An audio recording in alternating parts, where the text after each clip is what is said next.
Swayam Prabha. Digital India. Educated India.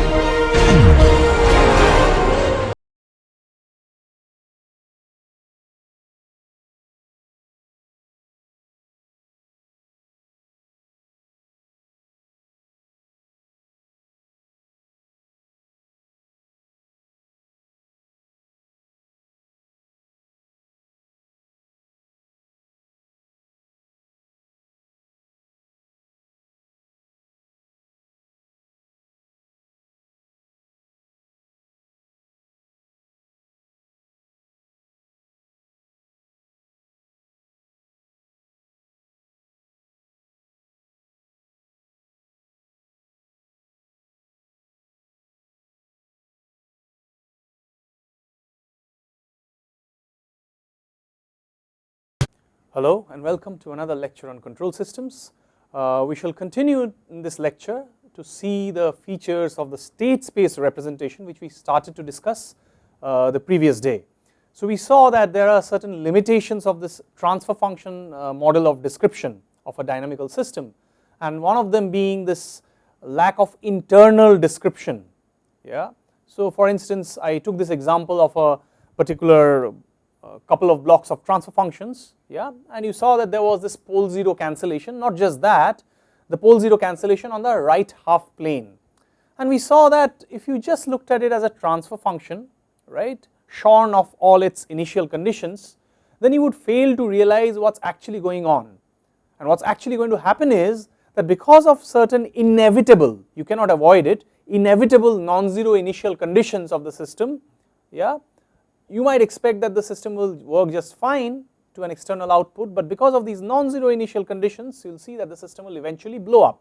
Of course, all practical systems have some saturation blocks or some fuse or things like that which will prevent the system from blowing up altogether, but nonetheless the system will not function the way you expect it to or the way it's supposed to, right. So we saw that this is down to our inability to account for these initial conditions. In other words, the zero input response which is not captured by the transfer function, right. So when you go from an ODE to a transfer function, you might think, okay, this is giving me the solution at one go, it's beautiful, but remember, if you're getting rid of the initial conditions, you're actually missing out on certain bits of information, and it is actually this bits of information that is what these so-called states are, as we shall see very shortly, right. So hopefully we've been able to motivate you towards the benefit or towards the merit of this state space model of dynamical systems. As we go along this path, we will see many more such merits. At the same time, we will also like to point out certain limitations of, just like that's the way the scientific method works, right. If there's any scientific method which just talks about all the good things, that's like proselytizing, right. That's not science. Science should always tell you what the boundaries are, what the limiting conditions are, where the limitations of a proposed method is. So something should be falsifiable or something should be refutable. Yeah, so the moment I make a scientific claim, hand in hand with that should come a claim or a statement such as, well, if you manage to show this, then you would have disproved me, right. That's how science progresses. So similarly, it's not to say that, yeah, state space method seems to overcome all the demerits or all the limitations of transfer function model, and therefore any random differential equation can be captured in the form of state space models. Well, I'd say hang on there, that's not quite true, right. So if you want to solve arbitrary differential conditions subject to arbitrary initial conditions or boundary conditions, well, maybe in some cases you will see that the state space method also runs into trouble. Yeah, but more on that later. Maybe we'll see that as we go further down this path. First, let us be a little more enchanted with this new method that we've learned, yeah, and let us first see its merits. Let me not be so pessimistic right at the beginning, right. So before you on the screen, you can see the last thing we did in the previous lecture, which is when I showed you that even if you have these two blocks G1 and G2 cascaded, the order also matters. How does it matter? In the sense as to whether this unstable mode or this unstable mode that blows up due to non-zero initial condition, whether that is reflected in your output or not. So we saw that in this particular case, for instance, that unstable mode is not reflected in this output here, although if you were to tap out something from here, then you would have seen that unstable mode. Yeah. So the unstable mode would have been visible at this juncture, but it's because of the point where you are observing the output that this unstable mode is as if not captured in your output. So we said we use this term very loosely, of course without any definition whatsoever. We use this term that the instability is not observable. Yeah, so I mean you can intuitively sort of get a feel for why it's called not observable, because it's not reflected at the output. Yeah, but there are more formal definitions of these terms, and again these are more advanced topics. Maybe when we have time for more of these towards the end of this course, we'll sort of try to clarify these concepts. Okay, but for now, remember that we haven't even defined what states really are. So far the way we have approached this is as follows: given a differential equation, look at the degree of the differential equation. If the degree is say 5 or 7, then you put a bank of integrators. If its degree is 5, then you put 5 integrators. If its degree is 7, then you put 7 integrators. Those integrators are basically op amps with RC networks, right, and those are integrators. We have seen that earlier also in our course. And then we said that, okay, call the outputs of these op amps as x1, x2, x3 till x5 or x7 as the degree of the system may be, and then each of those we call as states. Now you might get the impression from this that, well, then it's uniquely determined, right? So once you have this bank of integrators and I call the output of these integrators or these op amps as the states, then if I am given a differential equation, yeah, sitting here in India without communicating with someone in the United States, if I write a particular realization, that person in the United States is bound to come up with the exact same realization. Yeah, you might get the impression, if that is a universal rule that's followed by everybody, that you just put these integrators like this, then you start naming the integrators, call the rightmost one, the output of the rightmost integrator as x1, and then you go on labeling from right to the left, right? And you might feel that, yeah, that's the only way to describe or the only way to define states, right? But it turns out then you would be mistaken. Yeah, we'll see again, these are promises for later, that there are actually an infinite number of state space realizations for a given transfer function. Yeah, so again, before we get into further details about those things, let us try to quickly now get a handle of what the definition of a state could be. So before that, recall, this is something we had done very early on in our course. So suppose we have a causal linear, I am not invoking the time invariance as yet, I am just saying it is a causal linear system with, you understand what this term means, the impulse response, right. With impulse response, let us say h t comma tau, which means that this h t of tau means the input is applied at the instant tau and the output is seen at the instant t. Yeah, so that's the impulse response. Okay, so h t of tau completely captures the behavior of the system. Yeah, the output of such a system to an input say u t is given by, so if y is the output, then we write this in this following manner. We integrate it from minus infinity to up until the point t, remember, because we do not need to go beyond t, right, because it is a causal system. So because of this causality, we do not need to go beyond t. The inputs that come after t have no effect on the outputs that are observed only up till the instant t. Yeah, that's basically the definition of causality, if you recall, right. So then this is given by h t comma tau into u of tau d tau, right. So then this integral I can split up into two parts, and I can call something as my frame of reference, which is my t naught.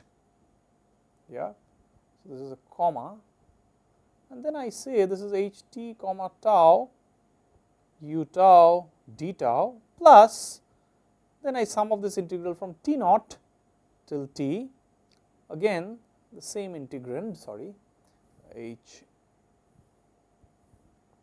t comma tau u tau d tau. Now notice something something fascinating here. So let us say I call this u, this is just a notation, so this, suppose sorry, this is infinity, so it should be an open interval, yeah, is, so suppose this is the input applied and u, so because my frame of reference is t naught, so at t naught it is as if this input is applied, and between minus infinity and t, yeah, is the past input. What does this mean? If I say that this is how I am describing the system, then basically this integral has been split up into two parts, where this is capturing the effect of the past, yeah, and this is from t naught onwards. So t naught is my moment, yeah, the moment from which my observation of the system starts, yeah. So to me that is my frame of reference, that is like my 0, yeah, that is when my counting of time begins. Of course time could have begun since Big Bang, right, but I do not care, I am going to count time from a particular instant when I learnt about the existence of that system. To me that is my frame of reference. So whatever has happened in the past, everything that has ever happened to the system is captured by this first integral, and it is the second integral that is basically telling me that from this instant t naught onwards what is going to happen. Now the idea of the state is, as we shall see now in this definition, kind of a loose definition, that this past should be captured by certain variables called state variables, okay, whatever has happened in the past. So in other words, what I am looking at is something like this. So suppose this is my current x, so this is a function of what the initial condition is at x at t naught, and this is u, yeah. So this is my current reference frames, t is equal to t naught, yeah, and this is where my time goes further, right, this is the time axis.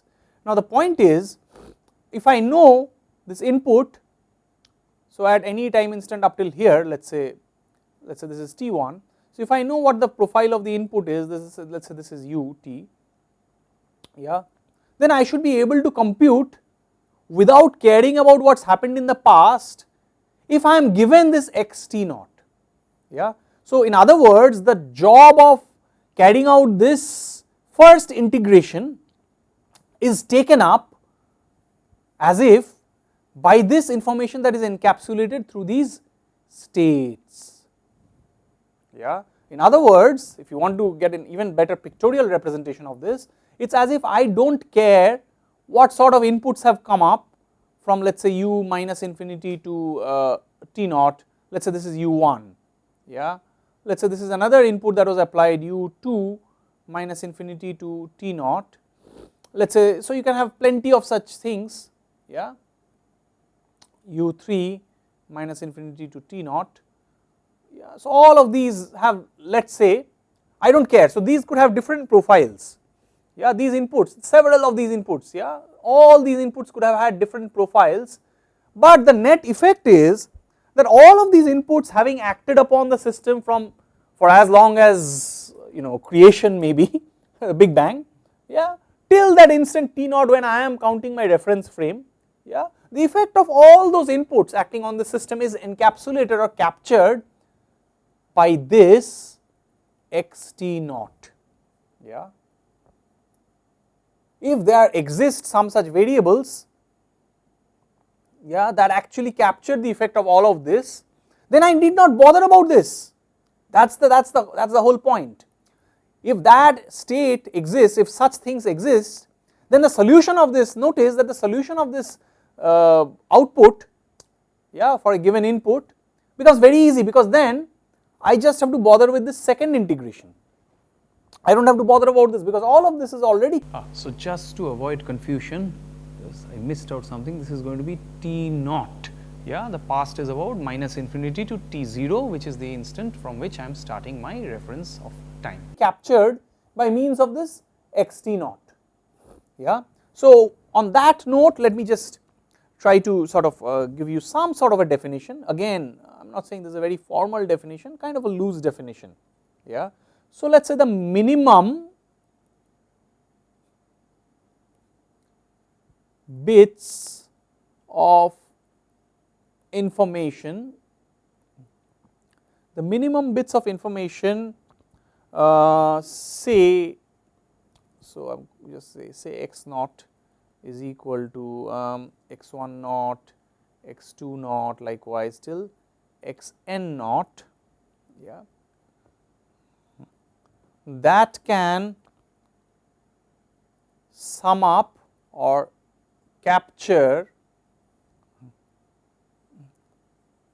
the effect of the past inputs or the states.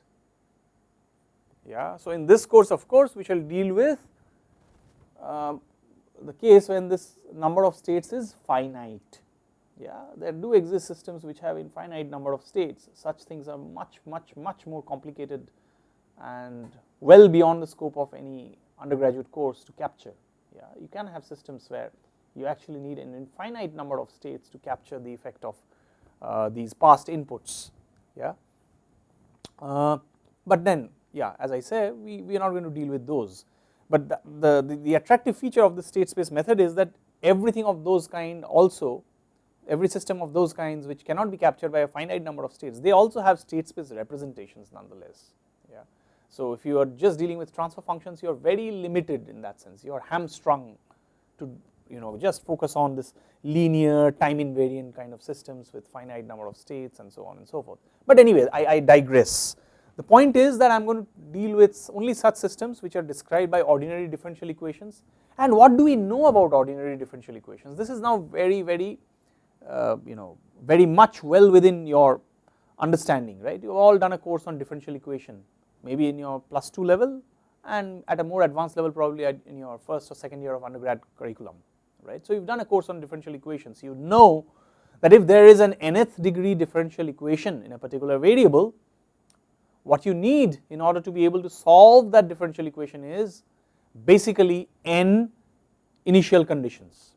If it is an initial value problem, you need n initial conditions. So then n is going to be the number of your states for such a system, simple as that.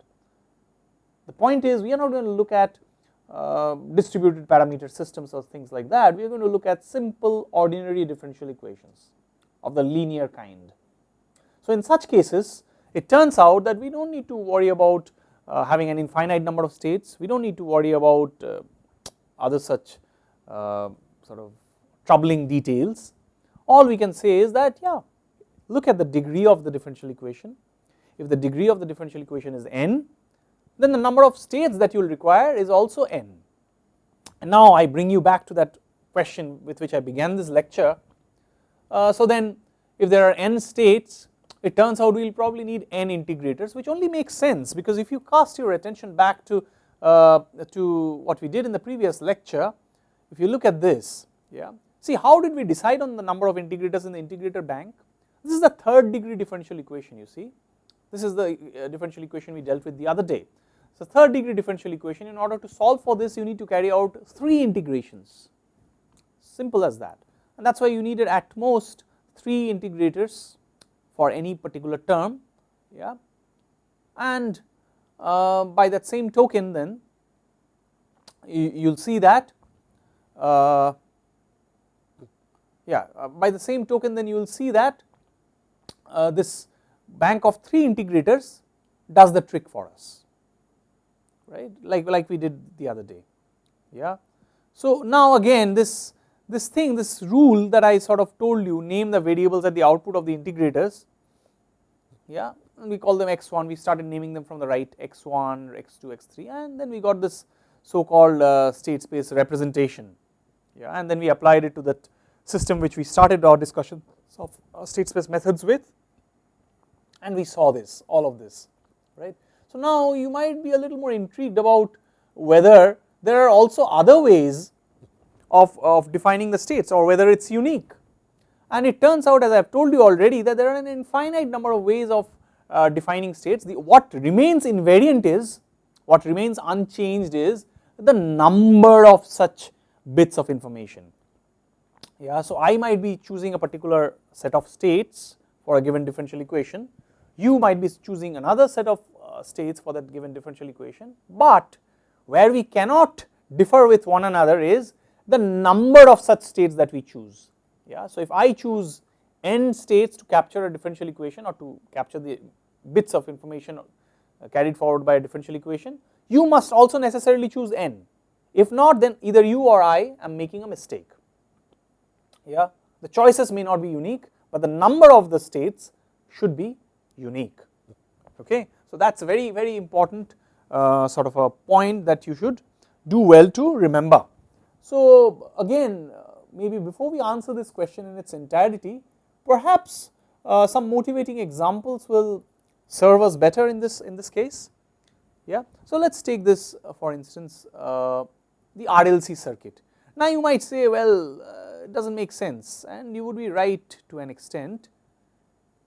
Well, what doesn't make sense? Let me just clarify that. So this is RLC. So this is, let's say, the V out, and this is the V in. Yeah. So this is what our description is, right. Now you might say, well, this doesn't make sense for the same reason that, see, I told you have an abstract differential equation which you want to realize on an analog computer using op amps, so that you are able to at least measure, yeah, measure those outputs of the op amps and get information about states and so on and so forth, right. But now here is already an electrical circuit, you have ammeters or multimeters at your disposal, right. So why go into state space method and all that? You can just, you know, have an ammeter in series or a voltmeter in parallel and just measure the voltage and the current, and you will have all the information about the states, and you will be absolutely right in saying that, in putting forth that argument. But let me just say that the reason we are still going to consider this system is because, first of all, as electrical engineers we are familiar with this system, and secondly, this will capture in a sense a second order differential equation.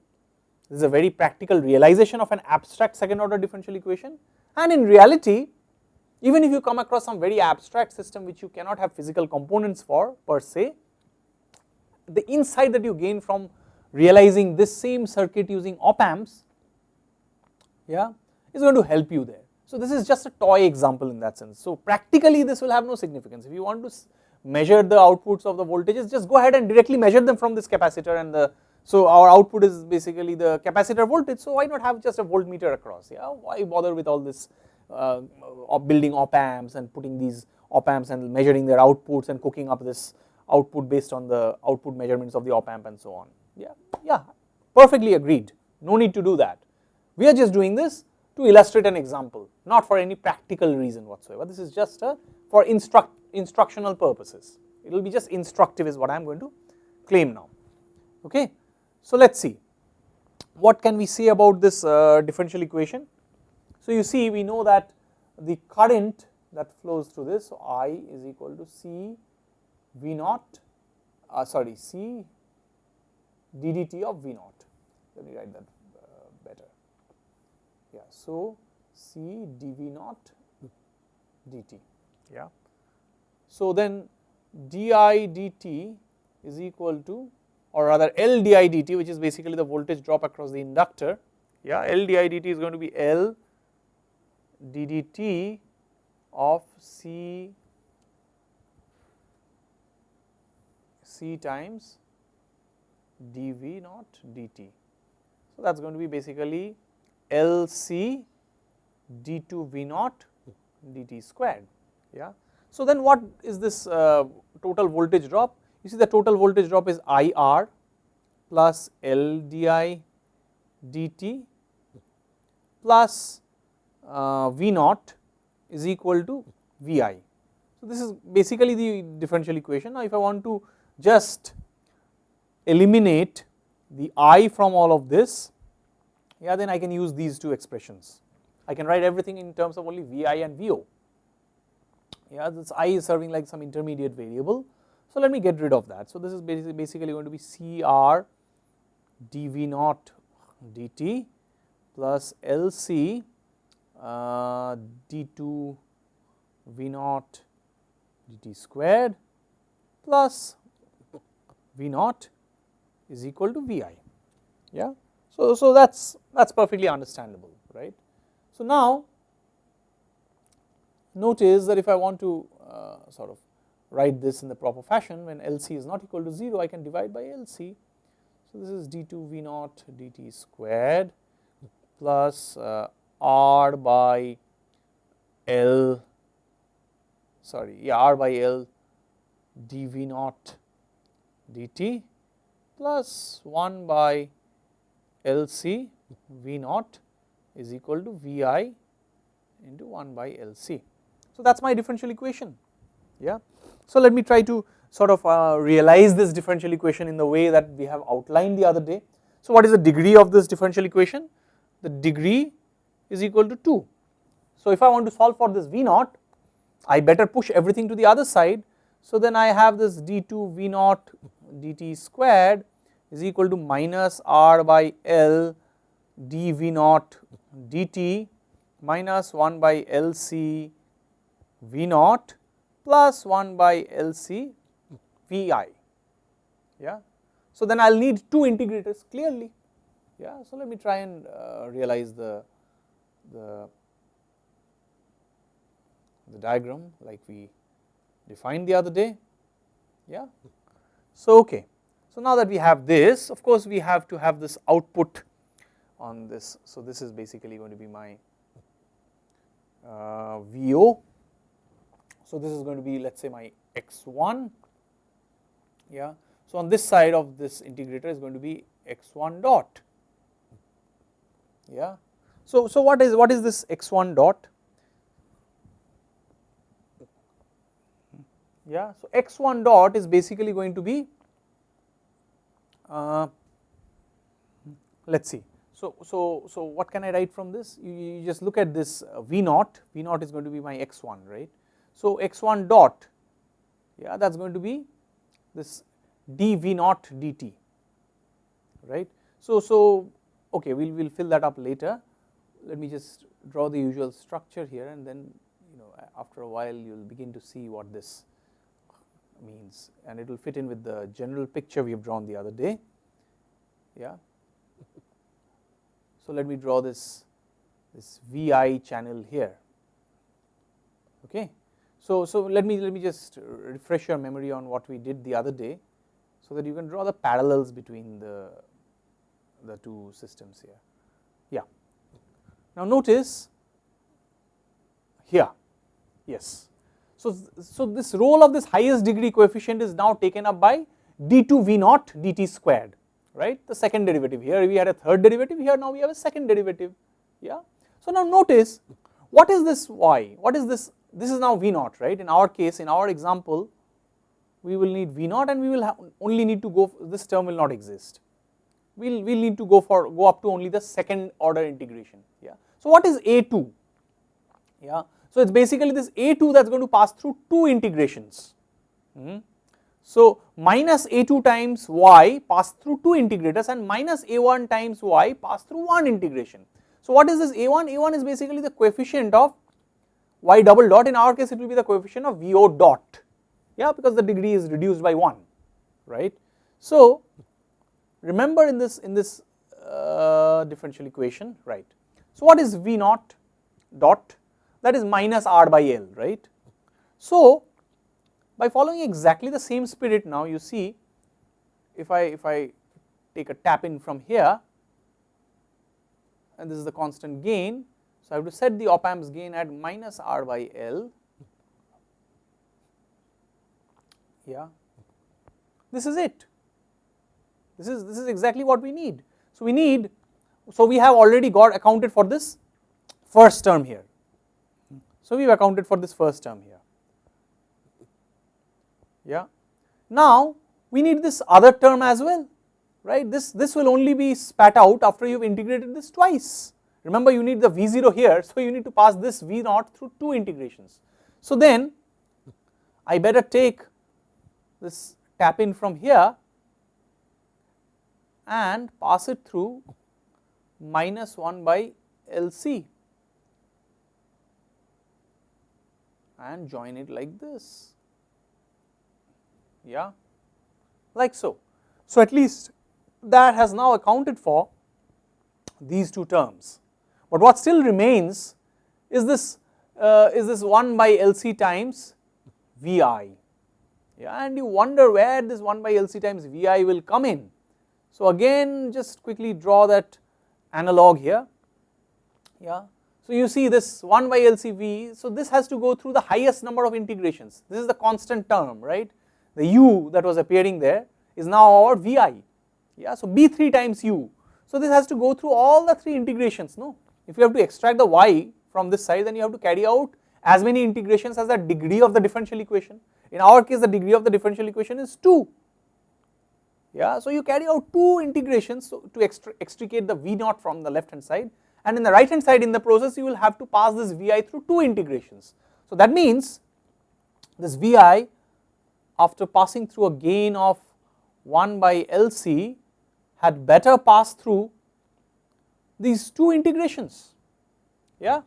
So, this turns out is the realization. Now, you might again, you might say, yeah, this guy is making too big a deal about this simple thing, after all this is just a toy example. But what is going to be apparent to us here is, now again you call this x2 and x2 dot, right, and then you see if you want to write down this from this diagram here, from this for want of a better term, let me call it a signal flow graph, even though we haven't covered it in our course, yeah. But anyway, let's just think of what each of these are equal to. So, this output of this summer here, which goes in as an input to the integrator, is x1 dot. What is x1 dot equal to? So, x1 dot is equal to minus r by L x1 plus x2. And what is x2 dot equal to? x2 dot is going to be equal to minus 1 by LC x1. Look, this x1 goes in through this channel, passes through this gain block minus 1 by LC and gets added with 1 by LC times Vi, yeah. So, remember the thing is, we actually started with this differential equation of 2nd degree and we had no notion of what to call our states, yeah. Let us say we are completely blindfolded, this is an abstract sort of a system, we do not have any clue, right. So, we do not know what this differential equation states are, but it turns out that in a very natural fashion, because of the method that we have outlined. Sorry about that, that should not be degree, actually that is the order of the differential equation. So, I have this bad habit of messing up the terms degree and order. What I generally always mean is basically the order, right, because degree is something else, but I sometimes misspeak and say degree and order, I use them interchangeably, but in so far as the differential equation is concerned, this is order. So, it is a differential equation of order 2. In the previous lecture, you already got 2 states defined in this fashion as the outputs of these op amps, yeah. So, therefore, this can be captured in a compact matrix form in the following fashion: x1 x2 dot is equal to minus r by L 1 minus 1 by LC 0 times x1 x2 plus, of course, the input only comes into the second fellow. So, the first fellow does not contain any term related to the input. So, you have a 0 here and you have this Vi here, yeah, and this is 1 by LC. So, this is not entirely it. Now, you also need the output equation.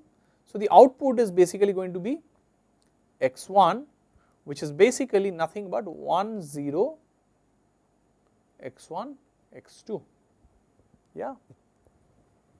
So, this is the description of this 2nd order system, and by now having seen the abstract 3rd degree differential equation the other day, And now seeing this RLC circuit, you might already be starting to see a pattern emerge in these state space descriptions. That is, I always have this x dot and n tuple of vectors, yeah, on the left hand side, yeah, these x dots, that is x1 dot, x2 dot, dot dot dot till xn dot, where n is the degree of the differential equation. And then I have some matrix, some n cross n matrix, yeah, multiplying this n tuple x1 through xn, x1, x2 dot dot dot till xn. In this case the degree is 2, therefore we only have x1 and x2, plus this column matrix, because it's, and that's because it's a seesaw system, it's a single input single output system, right. So we have a single input only, then this column matrix of n cross 1 size multiplying this input, yeah. Just pay attention to what we did the other day, look at the state space description of that third degree system. Maybe I don't recall if we derived it, but at least even if we hadn't derived it, we had at least shown you the solution of this, yeah. So at least this one we have shown you, right. So this second order differential equation, the second degree differential equation comprising these two systems, this at least we have shown you, yeah. So this system will have a very similar description, yeah. Maybe you can take that up as an exercise to write down this equation in the form like x1 dot, x2 dot, x3 dot, yeah.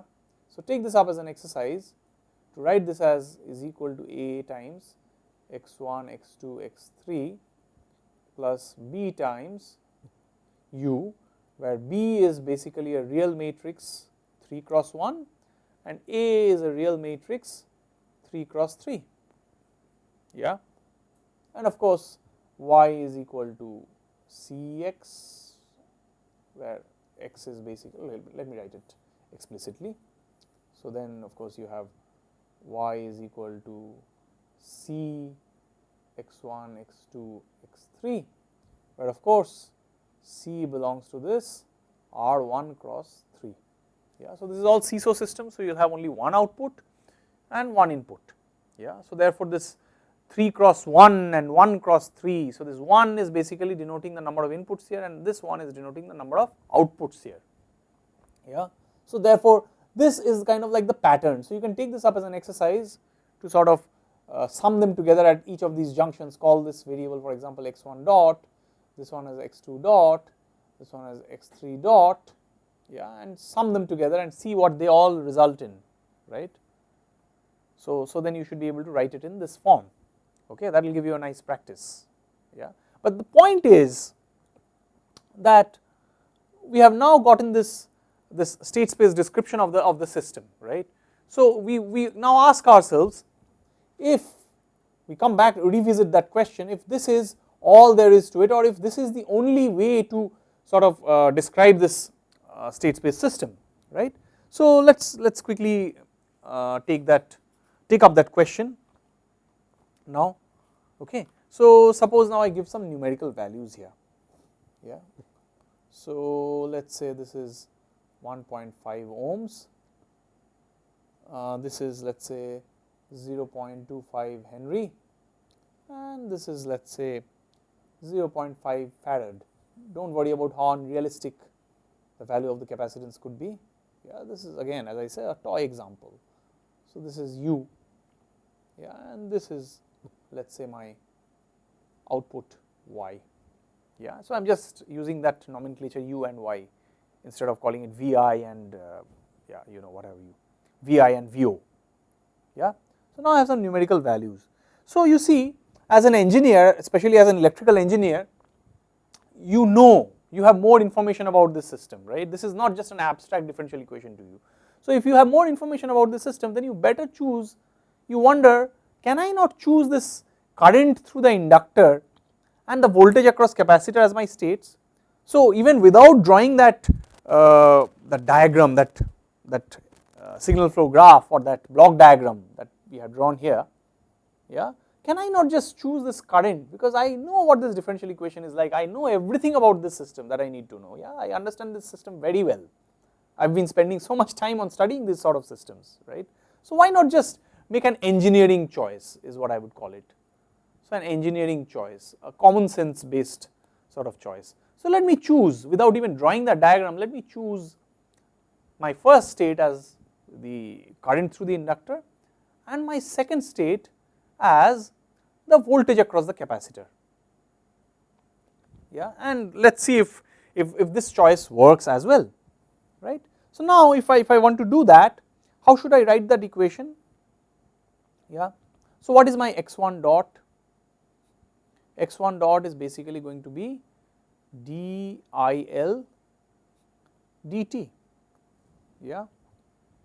But what do I know about this dIL dt? I know that L di dt, yeah, plus 1.5. So L, let me put the values here. Let me just put the values here. So this is 0.25. So this is 1/4 di dt plus 1.5 I. Yeah, that's the voltage drop, plus Vc is now equal to, so earlier I was trying to sort of give a proxy for this I was trying to eliminate this I, but now if I am choosing the IL to be one of the states, yeah, then I do not need to substitute anything for this IL, no, I can just write it like this. So this is going to be my U, right. So then I wonder what this equation is going to yield. So then I can write dIL dt plus 6IL. So let me push everything to the right hand side because I want to get dIL dt, that expression, right. So this is going to be minus 6IL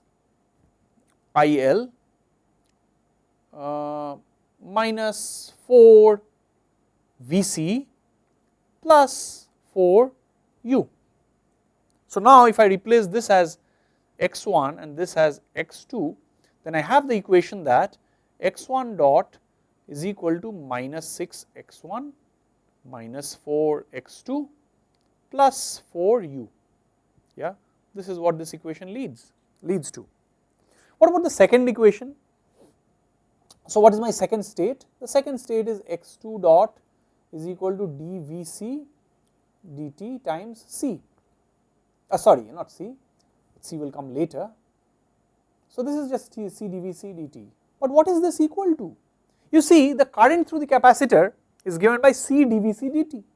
Yeah, so this is basic, and the current, because this is a series circuit, this IL and IC are one and the same, right. So this is nothing but 1 by C IL, right, simple as that, isn't it. So now I want to write this x2 dot is equal to, now I substitute this IL as x1. Yeah, so this is basically 1 by C times x1. What is 1 by C? C is 0.5, so 1 by C is 2. This is 2 times x1. So now based on this choice of state variables which I made without even drawing any or any of this sort of block diagram or what have you, I have now come up with this choice from which I can just write this x1 dot x2 dot in the matrix form is equal to minus 6 minus 4 2 0 x1 x2, alright. And then of course the y, the output is going to be nothing but Vc. So it is going to be 0 1. Oh sorry, I missed something, I missed writing the input, my bad. Yeah, because the input is also appearing as, yeah, plus 4 0 u. Yeah, because the input does not appear in the second equation but it only appears in the first equation. And then of course y, as I was writing earlier, I jumped the gun a bit, you see it is just x2. So it is 0 1 times x1 x2. Yeah.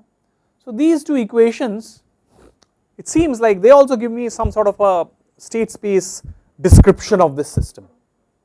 Let me go one step further. Yeah, now that I'm liberated of this choice of having to draw this block diagram and figure out this output of the integrator and only call those outputs of the integrators as states and then get this matrix representation. Yeah, once now I have smelled freedom. Yeah, I've been rid of the shackles of that, having to draw this block diagram and take the output of the integrator as the state and only that as the state and nothing else.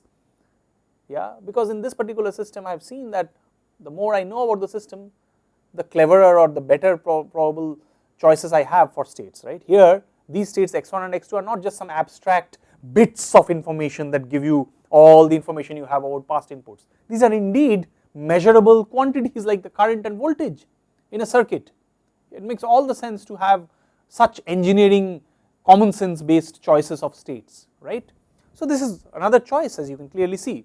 So you can plug in the earlier case this R by L, you can substitute this and you will see that this matrix A, so what is my R? So this R by L would then become, in terms of this, R by L would then become 1.5 by 0.25, that's 6, yeah. So again it would be minus 6, yeah. So this would still be minus 6, yeah, this would be minus 6, this will be 1 of course, and this 1 by LC, so what is my LC? LC is 0.5 into L, that's 0.5 into 0.25, that's 0.125, 1 by LC is going to be 8, I reckon, yeah, yeah, so it is going to be 8, so this is going to be minus 8. So you see here you would have got a matrix like x1 dot, x2 dot, just to give you the numerical values side by side, minus 6, 1, minus 8 if I am not mistaken in my calculations, which I often do, yeah, I often make these stupid calculation mistakes, plus, so okay, let me write it on the other side, plus 0, 8 Vi, yeah. So this would be my numerical values, right. So you see this is the A matrix, this is the B matrix here, of course the C matrix wouldn't change, it is just already in the numerical values itself, right. So here you notice that the C matrix has also changed, the position of 1 has flipped, right. Here 1 was in the first entry, here 1 is in the second entry, right. So then I am left to wonder if there is some connection between these, right, but I think at this point it is a bit too premature to ask that question, right. All that we have now shown you is, at least through this example, not maybe in a very concrete fashion, and given you this freedom, is that given an ODE or a transfer function, I can have multiple state space representations. So the other day I fixated on this output of op amp, describing the output of the op amp as a state, which is very convenient for drawing these block diagrams and then writing down the state equations. So it is a useful method, but it turns out that if you know more about the system, if you have more insights about the system, about the physical nature of the system, then you need not confine yourself to that particular stereotypical choice of this output of the op amp. So now let me give you another example, I mean the same example essentially, but let me give you another choice of states for the same system. So again 1.5 ohm I believe, 0.25 Henry and 0.5 farad, same system. So this is Vi, this is Vo, right. And now instead of this sort of engineering choice that we earlier had, this is what we call, this has a name. So I urge you to try and remember this name if you can, even if you don't, it is not a big deal, it is better to know the stuff than just to remember the name of some stuff. So this is called the phase variable choice of states, and this might even raise more eyebrows from you, right, because now you will see that we are doing something completely detached from the physical reality of the system. At least in the earlier process we know as electrical engineers that currents and voltages make some physical sense, that is why we chose them as states. But now what I am going to do is probably not going to make much sense at all, yeah. So what I am going to say is whatever is your output, so in this case the output is V0 and input is Vi, that is common to every system. So here also we had U is equal to Vi, Y is equal to V0, yeah, that is the same thing in every one of these cases. Here also it is obvious, yeah. So this is basically the input and this is going to be the output.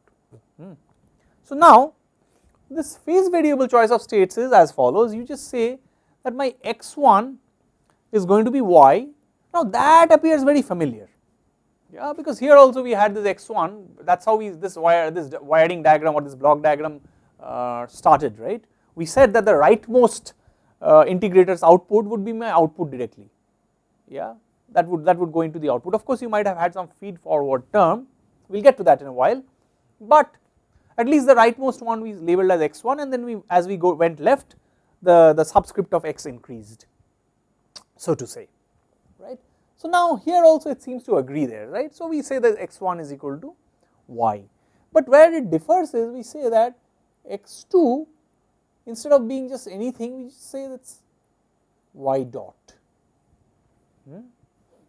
and that will sort of, it might be a little unsettling now. Now where is this coming from, right? This neither has any physical insight. I am not even talking about this circuit per se. I am just saying that in a phase variable choice of states, whatever is your output, call that is your x1, and then keep differentiating it once. So if there were like a 4th degree differential equation, what you would do is you would say x1 is equal to y, so x1 dot is equal to y dot, yeah, is equal to x2, and then x2 dot is equal to y double dot is equal to x1 dot, x1 double dot is equal to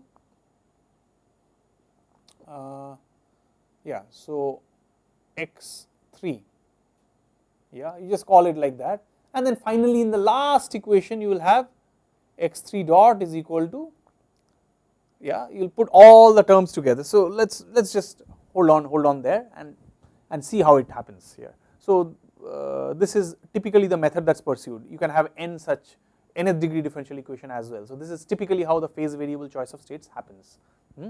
We'll see that in the process of solving for this, applying it here, we will see how that works out. So here it's fine. So then x1 is equal to my v0. Then my x2 turns out to be the derivative of v0, yeah. And what is this derivative of v0? So I know that this is going to be 1 by c times I, yeah. So now what about x2 dot? X2 dot is going to be like v0 double dot, yeah. So I already know these equations, by the way, yeah. Now you see I am coming back to that same thing essentially, just that there will be some subtle difference, and you will see right at the end when we write that matrix for this matrix representation for this system, you will see that difference show up, and on the face of it up until this point you might get a feeling that we are in familiar domain and it will look the same as the first representation, because ultimately we are dealing with the same equation. What is that?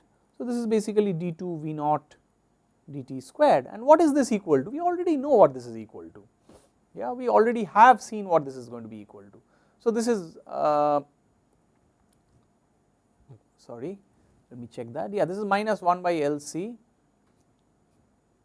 where did I write the equation? Yeah, this is where I wrote the equation, yeah. So this is minus r by L dv0 dt, yeah. So this is minus r by L dv0 dt. What is dv0 dt? That is just v dot, that's just x2, right. So this is x2, yeah,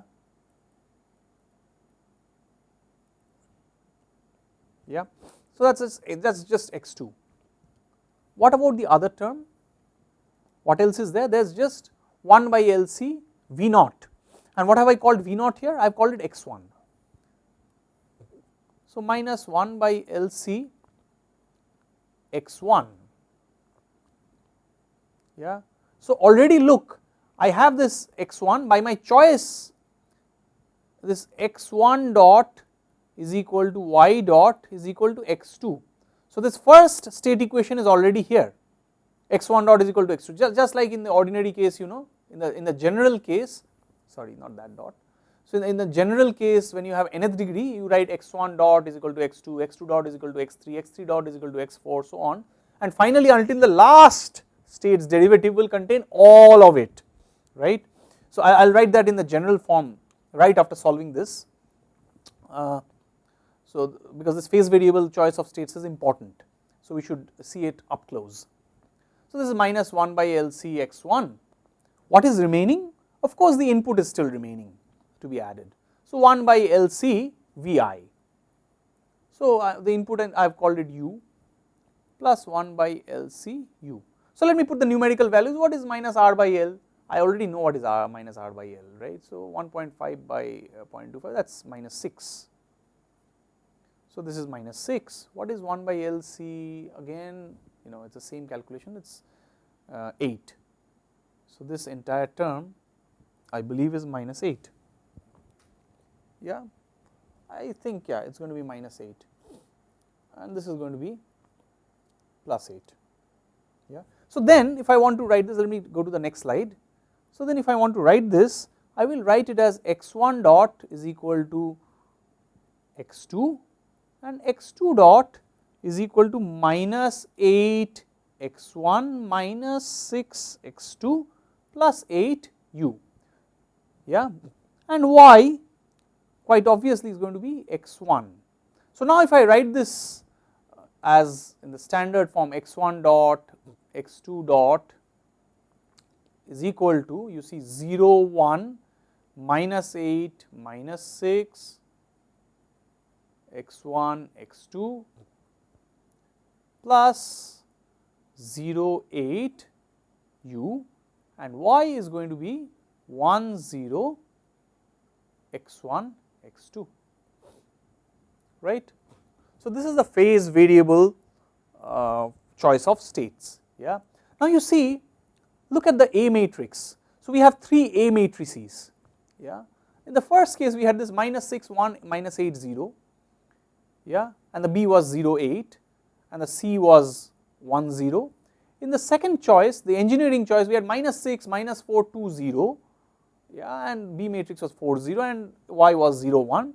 And now in this so called phase variable choice, already I have shown you 3 different choices in which these A, B and C, these matrices, they are beginning to look different.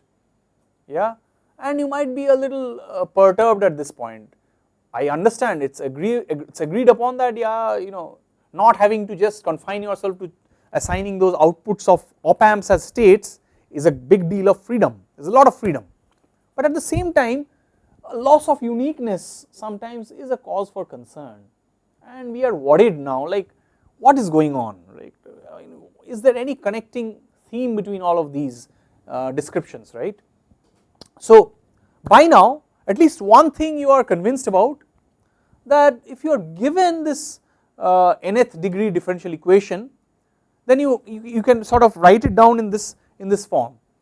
You can write it down in this general form, x dot is equal to ax plus bu, y is equal to cx. So right now I am just going to write this cx, later I am going to introduce some other term, some feed forward term, then you will have this du and we will launch into that discussion, right. For now just hold on, we will have this description where x is basically an n tuple.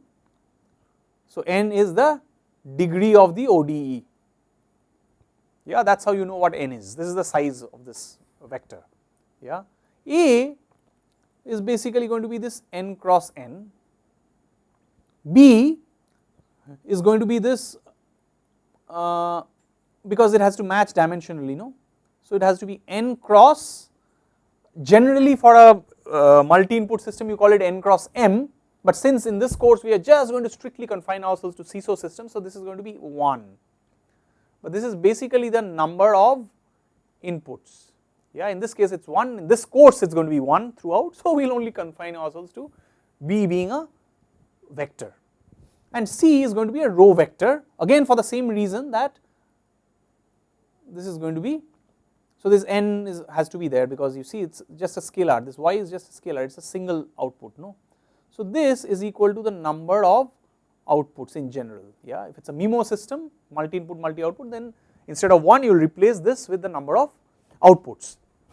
And now we have shown you at least, at least 2 general methods of writing this state space equation. One was, draw this sort of a wiring diagram that you can do for any ODE, yeah, and then second, I mean this engineering choice does not work every time, right, this only works if you know the system very well, so I am not going to call it a general method, but at least this phase variable method, yeah, this works.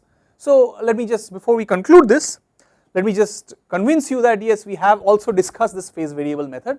So I will take up the same example that we discussed in the previous lecture, that typical, let us see. So yeah, this is y triple dot, I believe is how we describe this, yeah. So let us say you have this differential equation y triple dot, this works the same for higher degree derivatives as well, plus a2y dot plus a1y is equal to what was the order, let me just check so that I do not mess it up, b1, okay, it started with b1 so that I do not mess up the indices, b1 u double dot plus b2 u dot plus b3 u, right. And now this phase variable form, or this phase variable choice of states, PV stands for phase variable, what we can then do is let x1 is equal to y, yeah, then x1 dot is equal to y dot is equal to x2. How long do we go? Till we attain the degree, then x1 double dot is equal to y double dot is equal to x2 dot is equal to x3, and then we get x1 triple dot, and we stop here because this is all that we need to do, this is as far as we need to go. So this is how you give the phase variable description, yeah. If you had nth degree, you would have gone on till the nth derivative of x1. So this is y triple dot, that is x2 double dot, that is x3 dot. But what is this x3 dot? Now you look, what is y double dot? This y double dot is going to be minus a1 y double dot minus a2 y dot minus a1 y plus b1 u double dot plus b2 u dot plus b3 u, okay, yeah. So now you can replace this in the final description here, yeah. So now we can replace this, so maybe we'll take it up in the next lecture with this phase variable canonical form because we are running out of time. So until then, do take very good care, but we will convince you that this phase variable form, there is a standard way of doing this, and we will describe this phase variable method of state space realization, and then we will go on to talk about why you know, these multiple representations, multiple state space representations of the same system is not really a cause for concern, but rather a lot of flexibility, and in fact we should try to grow comfortable with this idea, okay. So till then, thank you.